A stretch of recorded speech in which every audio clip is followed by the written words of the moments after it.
Hola, hola. Hoy vamos a ver el recorrido en las listas, esta estructura de datos que estábamos analizando.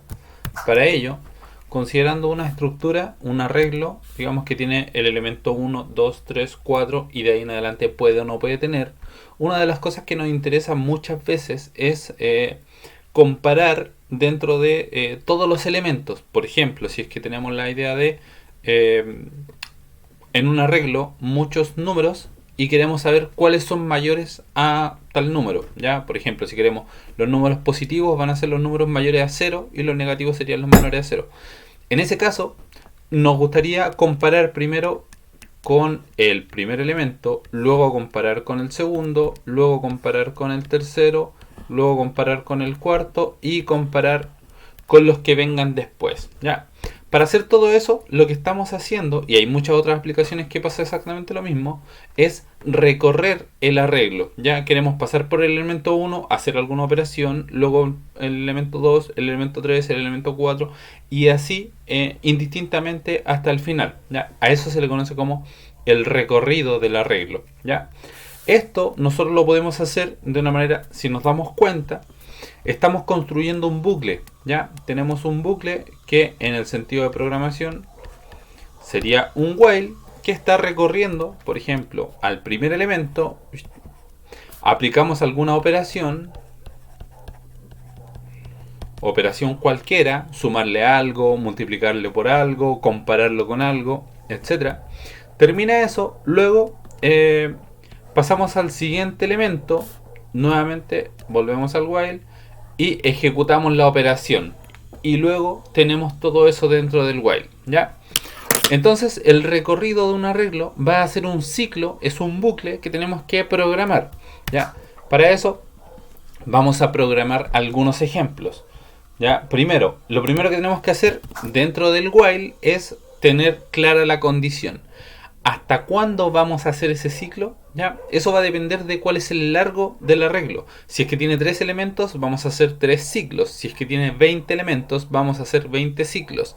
Entonces la primera pregunta es, ¿cuál es el tamaño del arreglo? ¿Ya? ¿Qué tan grande es? Eso lo podemos obtener a través de una función. Ya vimos también parte de las funciones. De una función que se llama len. Entonces voy a tener acá porte. Iba a poner tamaño, pero la ñ podría darme problemas. Porte va a ser igual a len de alguna estructura. Ya recordemos que en la clase pasada vimos los primos. Tenemos esto y ahora vamos a calcular cuál es el tamaño de estos primos. Ya, la función len entre paréntesis le pasamos el nombre del arreglo, nos va a devolver el tamaño de ese arreglo. Ya, y eso en este caso lo estamos guardando en porte.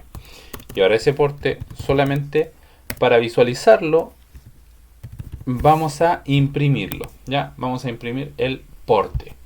Le damos imprimir y estamos viendo que nos arroja un 5, que se representa con, tiene el 2, el 3, el 5, el 7 y el 11. Ya, esos 5 elementos.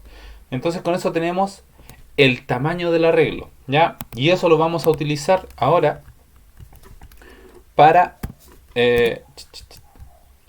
poder recorrer el arreglo dentro de un while. ¿Ya? Vamos a tener un elemento que va a ser el contador. ¿Ya? Va a partir en 0, recordemos cómo se hace el bucle en while. Parte en 0 el contador y ahora, mientras contador sea menor a el porte, ¿ya? Podríamos ponerlo así, dos puntos, enter y aquí comenzar a apretar el ciclo, o podríamos de frentón aquí poner len primos. Ya, también funciona. Ponerlo directo. En general es mucho mejor ponerlo con una variable, porque así si hay problemas después cambiamos, modificamos la variable que arriba nomás y no tenemos que estar tocando el código hacia abajo. Ya.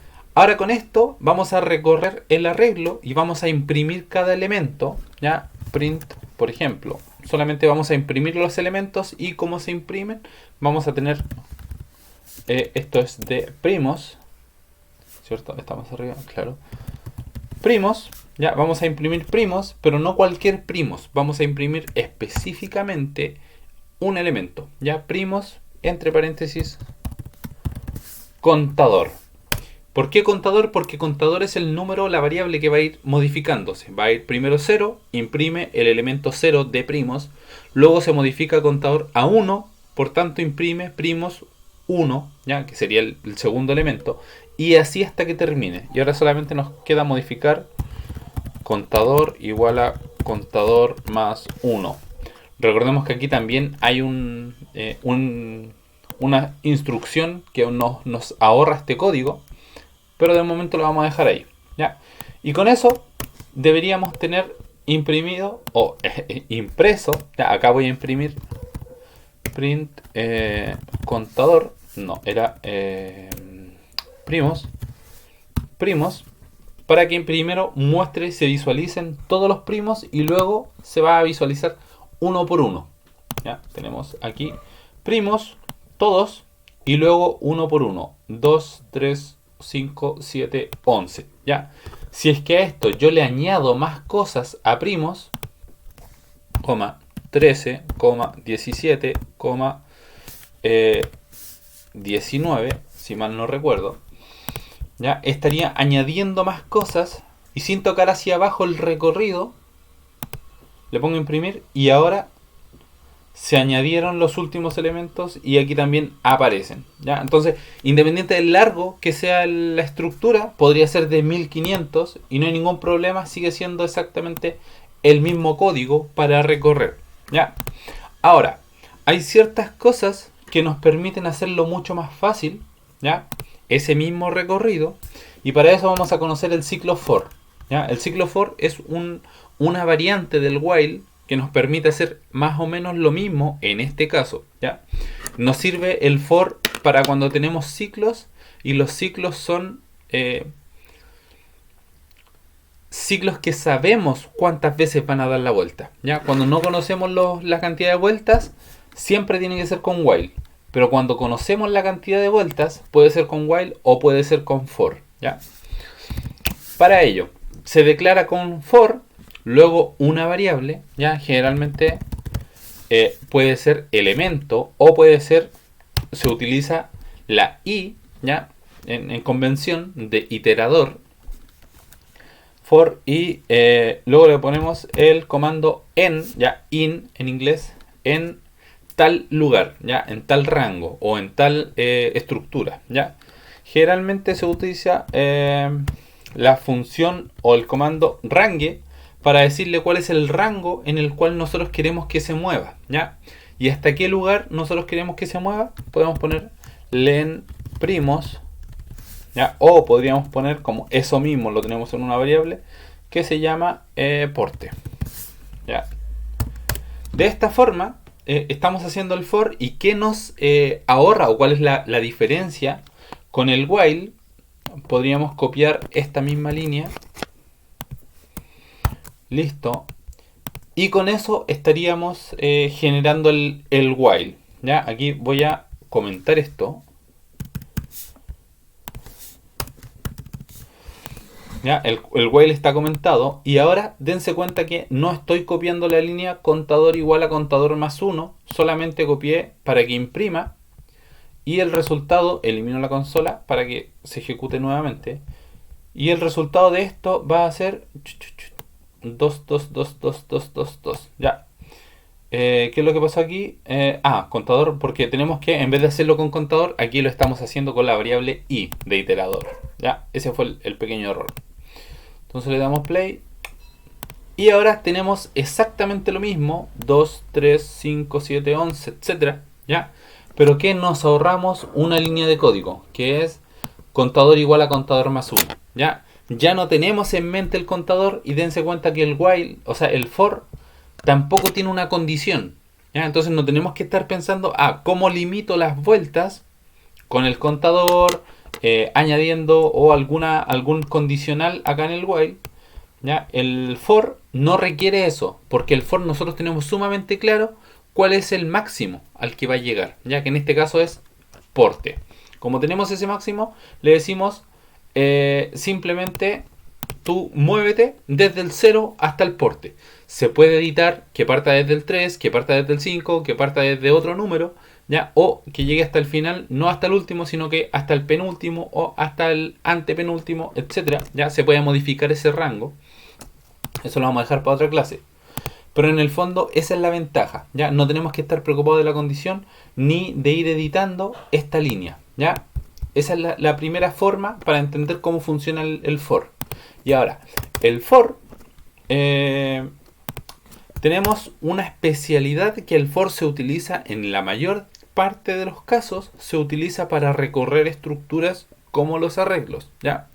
Entonces todo lo que está aquí nosotros lo podemos hacer incluso mucho más simple, ¿ya? Mucho más simple, que sería, como esta es una estructura hecha para esto, podríamos poner for elemento, que es generalmente como se utiliza en Python, ¿ya? En la mayoría de los lenguajes, en el for utilizamos i, pero en Python, cuando estamos recorriendo una estructura, utilizamos la variable elemento, ¿ya? Para elemento, y ahora decimos cuál es la estructura que vamos a recorrer, por ejemplo, primos, simplemente eso, ¿ya?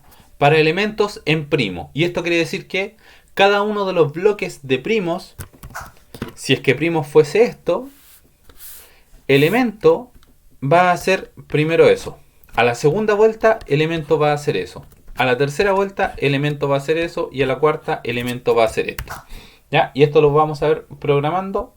Ahora copiamos esa misma línea y ya no estaríamos imprimiendo print, contador, corchete, sino que simplemente elemento, ¿ya? Borramos acá, esta la vamos a comentar y ahora nos quedamos solamente con este for, que le ponemos play. Y voilà, exactamente lo mismo, pero mucho más sencillo, ¿ya? Esa es una de las ventajas o uno de los principios de Python, hacer que las cosas sean sencillas. Y para recorrer elementos con el bucle for es sumamente sencillo en Python. Recordemos, para redondear con esta idea, para elementos o for, ¿ya? For significa más o menos para elementos en la estructura, quiero que haga tal cosa. En este caso estamos imprimiendo, ¿ya? Sumamente sencillo. Con eso terminamos el video y lo dejamos hasta acá. Hasta la próxima. Ya, que estén bien. Chao, chao.